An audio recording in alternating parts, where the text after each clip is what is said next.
മാസപ്പടി കേസുമായി ബന്ധപ്പെട്ട് പിണറായി വിജയന്റെ തിരുവനന്തപുരത്തെ വീട് ഇ.ഡി. റെയ്ഡ് ചെയ്തിരുന്നു. അതുമായി ബന്ധപ്പെട്ട് ഇ.ഡി. അന്വേഷണ ഉദ്യോഗസ്ഥരെ ആക്രമിച്ച സംഭവങ്ങളൊക്കെ ഉണ്ടായിരുന്നു CPM പ്രവർത്തകർ.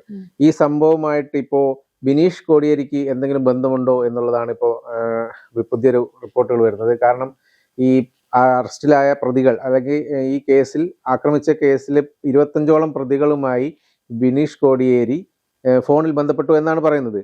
ശരിക്കും ഇത് ബിനീഷ് കോടിയേരി അന്ന് ആ പരിപാടിയിലൊക്കെ പങ്കെടുക്കാൻ തിരുവനന്തപുരത്ത് എത്തിയിരുന്നു. ബിനീഷ് കോടിയേരി മാത്രമല്ല, MV ഗോവിന്ദൻ, കടന്നപ്പള്ളി, അങ്ങനെയുള്ള പലരും ഉണ്ടായിരുന്നു. പല CPM മുതിർന്ന നേതാക്കൾ ഉൾപ്പെടെ റോഡിൽ കുത്തിയിരുന്ന് സമരം നടത്തിയിരുന്നു. ഒടുവിൽ പിണറായി വിജയൻ പറയുന്നു ഇത് എന്നെയല്ല ചോദ്യം ചെയ്യാമെന്ന് പറയുന്നു. അപ്പൊ അതോടുകൂടി പിരിഞ്ഞു പോകുന്നു. അതിന്റെ ഇടയ്ക്കാണ് ഈ ആക്രമണ സംഭവങ്ങളൊക്കെ ഉണ്ടാകുന്നത്, സംഘർഷം ഉണ്ടാകുന്നത്. എന്തായാലും ഈ ആക്രമണത്തിന്റെ ആയി ബന്ധപ്പെട്ട പുതിയ അന്വേഷണം നീളുന്നത് ബിനീഷ് കോടിയേരിയിലേക്കാണെന്നാണ് തോന്നുന്നത്. കാരണം ഈ ബിനീഷ് കോടിയേരി 25 പ്രതികളുമായി ഫോണിൽ ബന്ധപ്പെട്ടു എന്നതിന്റെ രേഖകളാണ് ഈ അന്വേഷണ ഉദ്യോഗസ്ഥർ ഇപ്പോൾ പരിശോധിച്ചുകൊണ്ടിരിക്കുന്നത്. ഇതുമായി ബന്ധപ്പെട്ട് ബിനീഷ് കോടിയേരി ഇങ്ങനെ ഒരു നീക്കം നടത്താൻ സാധ്യതയുണ്ടോ? കാരണം നേരത്തെ ബിനീഷ് കോടിയേരി പല കേസുകളിലും പ്രതിയായിരുന്നു. അതുകൊണ്ടാണ് ഒരു സംശയം ആൾക്കാർക്ക് ഉണ്ടാവുന്നത്. അല്ല, ഈ ഒരു വിഷയത്തിൽ ബിനീഷ് കോടിയേരിക്ക് എന്തെങ്കിലും പങ്കുണ്ടോ എന്നുള്ളത് പോലീസുകാർ അല്ലെങ്കിൽ അവർ തെളിയിക്കേണ്ട കാര്യമാണ്.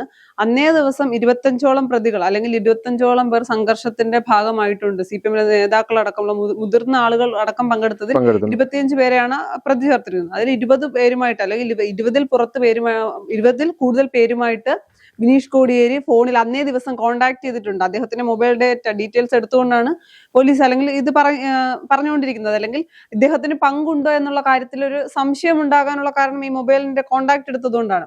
അപ്പൊ ബിനീഷ് കോടിയേരിക്ക് ഇതിൽ പങ്കുണ്ടോ എന്നുള്ള ഒരു ചോദ്യമുണ്ട്. പിന്നെ മുതിർന്ന നേതാക്കളെ അടക്കം ചോദ്യം ചെയ്യാൻ തീരുമാനിച്ചിട്ടുണ്ട്. MV ഗോവിന്ദനെ ചോദ്യം ചെയ്യുന്നുണ്ട്, ബ്രിട്ടാസിനെ ചോദ്യം ചെയ്യും, ജോയിയെ ചോദ്യം ചെയ്യും. പിന്നെയുള്ള ഒരാളാണ് ബിനീഷ് കോടിയേരി. ബിനീഷ് കോടിയേരിയുടെ കാര്യത്തിലാണ് കുറച്ച് ദുരൂഹതകളുള്ളത്. കാര്യം ഇത്രയും അല്ലെങ്കിൽ ചെയ്ത പലരുമായും ഇദ്ദേഹം ഒന്നിലധികം പേരുമായി ഇദ്ദേഹം അന്നേ ദിവസം കോണ്ടാക്ട് ചെയ്തിട്ടുണ്ട്. അല്ല, അവിടെ നടന്ന സംഭവങ്ങൾ പെട്ടെന്നാണ് റെയ്ഡിന്റെ കാര്യം എല്ലാവരും അറിയുന്നത്. റെയ്ഡ് നടക്കുന്നുണ്ട് എന്ന് അറിഞ്ഞ ഉടനെ തന്നെ ഒരുപാട് CPM പ്രവർത്തകർ അവിടേക്ക് കൂടിച്ചേരുന്നു. വീടിന്റെ മുന്നിൽ സംഘർഷഭരിതമായി നിൽക്കുന്നു, വീട് ഗേറ്റ് തള്ളി തുറക്കാൻ ശ്രമിക്കുന്നു, പോലീസ് ഉദ്യോഗസ്ഥരെ ആക്രമിക്കാൻ ശ്രമിക്കുന്നു, അങ്ങനെയൊക്കെ ഉണ്ടായിരുന്നല്ലോ.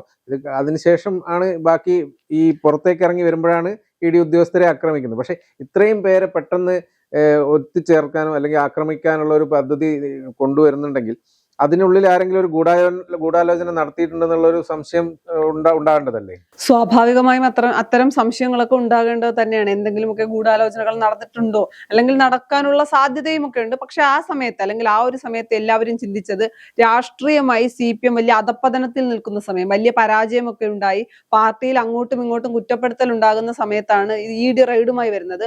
അത് രാഷ്ട്രീയമായി എങ്ങനെ ഉപയോഗിക്കാം? കാര്യം തെരുവിലിറങ്ങുമ്പോൾ അത് അല്ലെങ്കിൽ സമരമാകുന്നു. CPM-ലും LDF ഇതുവരെ ഇല്ലാത്തൊരു ഐക്യം കൊണ്ടുവരാൻ ഈ സമരത്തിലൂടെ കഴിയും. പ്രതിപക്ഷ നേതാവും മുൻ മുഖ്യമന്ത്രിയുമായിരുന്നുള്ള പിണറായി വിജയന്റെ വീട്ടിലേക്ക് കൂടി ED റെയ്ഡ് ആകുമ്പോൾ അത് രാഷ്ട്രീയമായി ഉപയോഗിക്കാമെന്ന് തന്നെയാണ് എല്ലാവരും, അല്ലെങ്കിൽ CPM-കാരും ഒന്നടങ്കം കരുതുന്നത് രാഷ്ട്രീയമായി ഉപയോഗിക്കാമെന്ന്. പക്ഷെ കാര്യങ്ങൾ കൈവിട്ടു പോയത് അത് സംഘർഷത്തിലേക്ക് പോകുമ്പോൾ അല്ലെങ്കിൽ അക്രമ സംഭവങ്ങളിലേക്ക് പോകുന്ന സമയത്താണ് ഇത് കയ്യിൽ നിന്ന് അല്ലെങ്കിൽ കൈവിട്ടു പോയത്. അതിനുശേഷം പിണറായി വിജയൻ വളരെ കൂളായി എന്ന് പറഞ്ഞു, എന്നെ അല്ല ചോദ്യം ചെയ്തത്, വീണ വിജയൻ എന്റെ മകളെ കാണാനാണ് അല്ലെങ്കിൽ മകളുമായി ബന്ധപ്പെട്ട കേസിലാണ് വന്നതെന്നൊക്കെ അദ്ദേഹം പറയുമ്പോഴാണ് ഇതിന്റെ ആവശ്യം ഉണ്ടായിരുന്നില്ല എന്ന് CPM-കാർ കരുതുന്നത്. പിന്നെ സാധാരണ എല്ലാ കേസിലെയും പോലെ ആയിരുന്നില്ല ഈ കേസ്. CPM-കാർക്ക് എളുപ്പത്തിൽ ഊരി വരാൻ പറ്റാത്തൊരു കേസ് കൂടിയായിരുന്നു. കാര്യം ED ഉദ്യോഗസ്ഥരെ, അവർ ഡ്യൂട്ടി കഴിഞ്ഞ് ഇറങ്ങിയ ഉദ്യോഗസ്ഥരാണ്. അപ്പോൾ അവർ തിരികെ ഓഫീസ് എത്തുന്നത് വരെ അവർ ഓൺ ഡ്യൂട്ടിയാണെന്നാണ് കോടതി പോലും പറഞ്ഞത്. അപ്പോൾ ഡ്യൂട്ടിയിൽ ഉണ്ടായിരുന്ന ഉദ്യോഗസ്ഥരെ ആക്രമിച്ചു എന്നുള്ള കേസിലാണ് ഒരുപാട് ദിവസമായി പല തവണ ജാമ്യത്തിന് അപേക്ഷ, പലരുടെയും ജാമ്യാപേക്ഷ തള്ളുന്നതൊക്കെ നമ്മൾ കണ്ടതാണ്. അതിന്റെയൊക്കെ അടിസ്ഥാനത്തിലാണ് ഇപ്പോൾ കേസ് മുന്നോട്ട് പോകുമ്പോഴാണ് ബിനീഷ് കോടിയേരിയിലേക്ക് കാര്യങ്ങൾ എത്തുന്നത്. ഇതിന്റെ അകത്ത് രണ്ട് കാര്യമാണല്ലോ. ഒന്ന്, ബിനീഷ് കോടിയേരി ഇപ്പൊ CPM-ന്റെ അകത്തുള്ള ആളുകൾക്ക് പോലും ഒരു ചെറിയ സംശയമുണ്ട്. കാര്യം ഇത്രത്തോളം ഈ വിഷയത്തെ വഷളാക്കിയത് അത് അക്രമ സംഭവത്തിലേക്ക് പോയത് കൊണ്ടാണ്. അല്ലെങ്കിൽ ഒരു പ്രതിഷേധമായി CPM അവരുടെ പ്രതിഷേധ സമരമായത് ഒതുങ്ങി നിർത്തുന്നത്. അതിലൊരു കാര്യം നമ്മൾ ശ്രദ്ധിക്കേണ്ടതെന്ന് വെച്ചാൽ, എന്തായാലും ED ഉദ്യോഗസ്ഥരെ ആക്രമിച്ചാൽ നടപടി ശക്തമായിരിക്കും എന്നുള്ള അറിവില്ലാത്തവരൊന്നും ആയിരിക്കില്ല എന്തായാലും പ്രവർത്തകർ. കാരണം അവർക്ക് അറിയാവുന്നത്, ഏതൊരാൾക്കും അറിയാവുന്നത്. മാത്രമല്ല, ഇങ്ങനെ ഒരു റെയ്ഡ് നടത്തിയതിന് പിന്നിൽ പുറത്തുനിന്ന് പ്രതിഷേധിക്കുന്നതൊക്കെ തിരിച്ച് ഇറങ്ങി വരുന്ന ED ഉദ്യോഗസ്ഥരെ ആക്രമിക്കാനുള്ള ഒരു അത് പ്രത്യേകം നിർദ്ദേശം കൊടുത്തിട്ട് തന്നെ ചെയ്തതാണെന്ന് തോന്നുന്നു. കാരണം എന്ന് വെച്ചാൽ ആരും അത് പ്രതീക്ഷിക്കുന്നില്ലായിരുന്നു ഒരിക്കലും. ഇവിടെ എന്തോരം റെയ്ഡുകൾ നടത്തിയിരിക്കുന്നു, ഇ ഡി ഉദ്യോഗസ്ഥർ തന്നെ എത്ര പേര് എടുത്ത സ്ഥലങ്ങളിൽ റെയ്ഡ് നടത്തിയിരിക്കും, ആരെയൊക്കെ ചോദ്യം ചെയ്തിരിക്കുന്നു, ഇതിനു മുമ്പ് എത്ര നേതാക്കൾ ചോദ്യം ചെയ്തു. പക്ഷെ ആരും ആക്രമിക്കാനൊന്നും നിന്നിട്ടില്ല. പക്ഷെ ഇങ്ങനെ ഒരു സംഭവത്തിന് ഗൂഢാലോചന ഉണ്ടെന്നുള്ള ഒരു തെളിവ് അപ്പോഴേ അതിനൊരു സാധ്യത ഉണ്ട്. പിന്നെ ഇപ്പൊ പറയുന്ന ഉയർന്നു കേൾക്കുന്ന പേര് ബിനീഷ് കോടിയേരിയുടേതാണ്. അത് നമ്മൾ ഇതിനു മുൻപും സംസാരിച്ചപ്പോൾ പറഞ്ഞതാണ്. ഇതിനു മുൻപ് ബിനീഷ് കോടിയേരിയുമായി ബന്ധപ്പെട്ട ആരോപണങ്ങൾ ഉണ്ടായപ്പോൾ പിണറായി വിജയൻ എടുത്ത നിലപാട് എന്ന് പറയുന്ന ഒരു പ്രധാന കാരണമുണ്ട്, അല്ലെങ്കിൽ കാര്യമുണ്ട്. അന്ന് പിണറായി വിജയൻ ബിനീഷിനെ ഒരു തരത്തിലും സപ്പോർട്ട് ചെയ്തില്ല. അദ്ദേഹം തെറ്റ് ചെയ്തിട്ടില്ല എങ്കിൽ തെറ്റ് ചെയ്തിട്ടില്ല എന്ന് തെളിയിച്ചിട്ട് തിരികെ വരട്ടെ എന്ന് പറഞ്ഞു. പക്ഷെ അപ്പോഴും പറയേണ്ടത് കോടിയേരിയുടെ കാര്യമായിരുന്നു. തന്റെ മോൻ തെറ്റ് ചെയ്തിട്ടുണ്ടെങ്കിൽ പാർട്ടി സംരക്ഷണം നൽകേണ്ട ആവശ്യമില്ല, അവൻ തെറ്റ് ചെയ്തിട്ടുണ്ടെങ്കിൽ അവൻ അനുഭവിക്കട്ടെ എന്ന നിലപാടായിരുന്നു. പക്ഷെ അന്ന് ഉറച്ച നിലപാടെടുത്ത ആൾ പിണറായി വിജയനായിരുന്നു.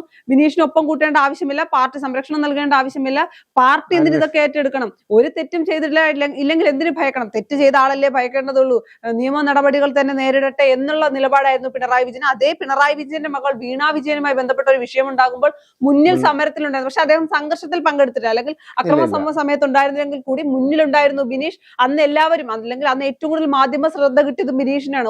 നമ്മളൊന്ന് ഓർക്കണം, ബിനീഷ് അന്ന് എല്ലാവരും പറഞ്ഞ എന്താണ്, തനിക്കെതിരെ അന്ന് അത്രയും ശക്തമായ നിലപാടെടുത്തിട്ടും വീണ പാർട്ടിക്ക് ഒരു പ്രശ്നം വന്നപ്പോൾ പിണറായി വിജയന്റെ മകൾക്ക് ഒരു പ്രശ്നം വന്നപ്പോൾ ബിനീഷ് മുന്നിൽ വന്നു. എന്നോട് കാണിച്ച നീതി ഇതല്ലല്ലോ എന്ന് പോലും ബിനീഷ് ചോദിക്കാനോ തള്ളിപ്പറയാനോ ശരിയായില്ലെന്ന് അന്നത്തെ മാധ്യമ ശ്രദ്ധ മുഴുവൻ കിട്ടിയ ആളാണ് ബിനീഷ്. പക്ഷെ ഇപ്പൊ പുറത്തു വരുന്ന വാർത്ത വെച്ച്, അല്ലെങ്കിൽ 20ഓളം ആളുകളെ ബിനീഷ് കോണ്ടാക്ട് ചെയ്തിട്ടുണ്ട് എന്ന് പറയുമ്പോൾ പുറത്തു വരുന്ന ഒരു കാര്യം, അല്ലെങ്കിൽ എല്ലാവർക്കും തോന്നുന്ന ഒരു സംശയം ജെനുവിനാണ്, ബിനീഷ് ഇതിനകത്ത് എന്തെങ്കിലും പങ്കുണ്ടോ, പണ്ട് ചെയ്തതിന് ബിനീഷ് പകപോക്കിയതാണ് നമുക്കറിയില്ല.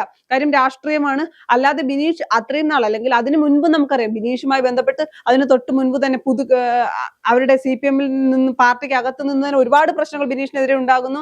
അത്തരം കാര്യങ്ങളൊക്കെ ചർച്ചയിൽ നിൽക്കുമ്പോഴാണ് വീണ വിജയനുമായി ബന്ധപ്പെട്ട റെയ്ഡ്, അല്ലെങ്കിൽ ED ഉദ്യോഗസ്ഥർ അങ്ങോട്ട് വരുന്നതും. അത് പിന്നെ അക്രമത്തിൽ ആരും പ്രതീക്ഷിച്ചില്ല. എനിക്കൊന്ന് CPM-ലെ പല നേതാക്കൾ പോലും പ്രതീക്ഷിച്ചില്ല ഇതെല്ലാം കൈവിട്ടു പോകുന്ന രീതിയിലേക്ക് എത്തുമെന്ന്. അപ്പൊ 20ഓളം പേരുമായി ഇദ്ദേഹം കോണ്ടാക്ട് ചെയ്തിട്ടുണ്ടെങ്കിൽ എന്തിനാണ്? ഇദ്ദേഹത്തിന്റെ ബ്രെയിൻ ആയിരുന്നു, അല്ലെങ്കിൽ ഇദ്ദേഹത്തിന്റെ തലയാണോ ഇതിന്റെ പിന്നിൽ കളിച്ചതെന്നൊരു ചോദ്യം പറയാൻ പറ്റില്ല. നമുക്ക് ഒരു കാര്യം ശ്രദ്ധിക്കണം, നേരത്തെ വിനീഷിനെ ലഹരി കേസിലൊക്കെ അറസ്റ്റിലാകപ്പെട്ടിട്ടുണ്ട്. ബാംഗ്ലൂരിലുള്ള കേസുമായിട്ടാണ് ബന്ധപ്പെട്ട് ബാംഗ്ലൂരിലെ ജയിലിലൊക്കെ ആയിരുന്നു. പക്ഷെ ആ സമയത്ത് എല്ലാം ചിലപ്പോൾ ഒരു നിരപരാധിയായിരുന്നിരിക്കാം, അതൊന്നും പുറത്തറിഞ്ഞിട്ടില്ല എങ്കിലും. പക്ഷെ ഏറ്റവും കൂടുതൽ വിഷമിച്ചത് കോടിയേരി ബാലകൃഷ്ണനായിരുന്നു എന്നുള്ളത് നമുക്ക്. കാരണം മകന് ഇങ്ങനെ ഒരു കേസിൽ പെട്ടത് കോടിയേരി വളരെയേറെ വിഷമിപ്പിച്ചു. മറ്റൊരു കാര്യമുണ്ട്, അല്ല അതുകൊണ്ട് പറഞ്ഞു വരുന്നത് എന്താ വെച്ചാൽ, അങ്ങനെ ഒരു സംഭവം ഉണ്ട്. അത് ഇയാൾ തെറ്റ് ചെയ്തിട്ടാണോ അല്ലയോ എന്നുള്ളെങ്കിലും, പക്ഷെ രാഷ്ട്രീയമായി നോക്കുമ്പോൾ കോടിയേരിയെ വളരെയേറെ വിഷമിപ്പിച്ച, അല്ലെങ്കിൽ ഒരു താഴ്ത്തി ഒതുക്കുന്ന രീതിയിലേക്ക് ഒതുങ്ങിപ്പോയി അദ്ദേഹം പഴയ പോലെ. പക്ഷെ എന്നാൽ പോലും നമ്മൾ ചിന്തിക്കേണ്ട ഒരു കാര്യമുണ്ട്, പിണറായി വിജയനെയും കോടിയേരിയെ എടുത്തു നോക്കുമ്പോൾ അന്ന് ഞാൻ കോടിയേരി ബാലകൃഷ്ണൻ കാര്യം തന്റെ മകൻ ഒരു തെറ്റ് ചെയ്തിട്ടുണ്ട് എങ്കിൽ എന്റെ മകൻ എന്ന ലേബലിൽ അവനെ സംരക്ഷിക്കേണ്ട ആവശ്യമില്ല. പാർട്ടിയിലെ ഒരു പ്രവർത്തകൻ എന്ന ലേബൽ അവൻ തെറ്റ് ചെയ്തിട്ടില്ല എങ്കിൽ അവനത് തെളിയിക്കട്ടെ, തെറ്റ് ചെയ്തിട്ടുണ്ടെങ്കിൽ അവനെ പാർട്ടി സംരക്ഷണം നൽകണ്ട. പക്ഷെ പിണറായി വിജയന്റെ മകൾ വീണ വിജയന്റെ കാര്യം വന്നപ്പോൾ പിണറായി വിജയൻ ആർജവത്തോടെ ഇത്തരം നിലപാടെടുക്കാൻ എന്താണ്? ബിനീഷ് എന്ന് പറയുന്നത് പാർട്ടിയിൽ പ്രവർത്തിച്ചിട്ടുള്ള ഒരാളാണ്. എവിടെയാണ് പിണറായി വിജയന്റെ മകൾ പ്രവർത്തിച്ചിട്ടുള്ളത്? അവർക്കൊരു മെമ്പർഷിപ്പ് തന്നെ, CPM-ൽ ഒരു മെമ്പർഷിപ്പ് ഉണ്ടോ എന്ന് പോലും പലർക്കും സംശയമാണ്, CPM-ന്റെ നേതാക്കൾക്കടക്കം. അപ്പൊ അത്തരം ഒരാൾക്ക് അന്ന് കോടിയേരി എടുത്ത നിലപാട് എന്തായിരുന്നു? പക്ഷെ ബിനീഷ് അന്ന് ഏറ്റവും കൂടുതൽ മാധ്യമ ശ്രദ്ധ കിട്ടിയത് ബിനീഷാണ്. അന്ന് പിണറായി വിജയൻ എടുത്ത നിലപാട്, CPM-ൽ മെമ്പർഷിപ്പുമായി ബന്ധപ്പെട്ട് കിടക്കുന്ന പ്രശ്നങ്ങളൊക്കെ ഉണ്ടാകുമ്പോഴും ബിനീഷ് അവിടെ സമര മുഖത്തുണ്ടായിരുന്നു, നേതാക്കൾക്കൊപ്പം തന്നെ ഉണ്ടായിരുന്ന ആളാണ്. ഇപ്പൊ ബിനീഷിന് നേരെ കേസ്, അല്ലെങ്കിൽ ബിനീഷിനാണോ എന്നൊരു സംശയം മാത്രമാണ്. ഗൂഢാലോചനയിൽ ബിനീഷിന് പങ്കുണ്ടോ എന്നാണ്. പങ്കുണ്ടെന്ന് തെളിയുകയാണെങ്കിൽ പക പോക്കിയതാണെന്ന് തന്നെ മനസ്സിലാക്കും. പക്ഷെ അങ്ങനെ പങ്കുണ്ടെങ്കിൽ, അല്ലെങ്കിൽ ഇതിന്റെ പിന്നിൽ ആരായാലും, അതിപ്പോ MV ഗോവിന്ദനെ ചോദ്യം ഞാൻ വിളിപ്പിക്കും എന്ന് പറയുന്നുണ്ട്, ബ്രിട്ടാസിനെ വിളിപ്പിക്കുന്നുണ്ട്, ജോയിയെ വിളിപ്പിക്കുമെന്ന് പറയുന്നുണ്ട്. ഇവർ 3 പേരാണ്, അല്ലെങ്കിൽ ഇനിയിപ്പോ ഈ പറയുന്ന ബിനീഷ് ആണെങ്കിൽ പോലും ആരായാലും ഈ കളിച്ച ആൾക്കറിയാം ഇത് CPM-ന് കിട്ടാവുന്ന ഏറ്റവും വലിയ തിരിച്ചടിയാണ്, അല്ലെങ്കിൽ ആ പണി അറിഞ്ഞുകൊണ്ട് വാങ്ങിച്ചു കൂട്ടിയതാണ്. കാര്യം ED ഉദ്യോഗസ്ഥരെ പൊതുമുതൽ നശിപ്പിച്ചാൽ തന്നെ വലിയ രീതിയിൽ പ്രശ്നമാകുന്നിടത്താണ് ED ഉദ്യോഗസ്ഥരെ. എന്നിട്ട് പറഞ്ഞ വാദം എന്താണ്? റെയ്ഡ് കഴിഞ്ഞിറങ്ങുമ്പോഴാണ് ആക്രമിച്ചത്. അത് ന്യായമല്ല, അവർ ഡ്യൂട്ടിയാണ് എന്ന് കോടതി പോലും വിമർശിക്കുന്ന ഒരു സാഹചര്യം ഉണ്ടായിരുന്നു. ഇനി ഇത് മുഴുവൻ ബിനീഷിന്റെ, അല്ലെങ്കിൽ ബിനീഷിന്റെ തലയിലേക്കാണോ പോകുന്നത് നമുക്കറിയില്ല. ബിനീഷ് ആണ് എല്ലാം ബിനീഷിന്റെ തലയിലേക്ക് വെക്കാനും ഇനിയിപ്പോ പാർട്ടി നോക്കുമ്പോ ഈ വിഷയത്തിൽ പാർട്ടി ഒന്നിലധികം തവണ ഉത്തരമില്ലാതെ നിന്നൊരു വിഷയം കൂടിയാണ്. അപ്പൊ എല്ലാം ഇനി ബിനീഷിന്റെ തലയ്ക്ക് വെച്ച് ഊരി പോരാനാണോ ശ്രമിക്കുന്നത്? കാര്യം പല ആവർത്തി പല CPM-ലെ നേതാക്കളും അണികളും ചോദിച്ചൊരു കാര്യമുണ്ട്, പിണറായി വിജയൻ അല്ല ചോദ്യം ചെയ്തത്, വീണ വിജയന് പാർട്ടി എന്തിന് സംരക്ഷണം നൽകണമെന്ന് ചോദിക്കുമ്പോൾ ഇതെല്ലാം കൂടെ ബിനീഷിന്റെ തലയിൽ വെച്ച് ഊരാനുള്ള സാധ്യതയുമുണ്ട്.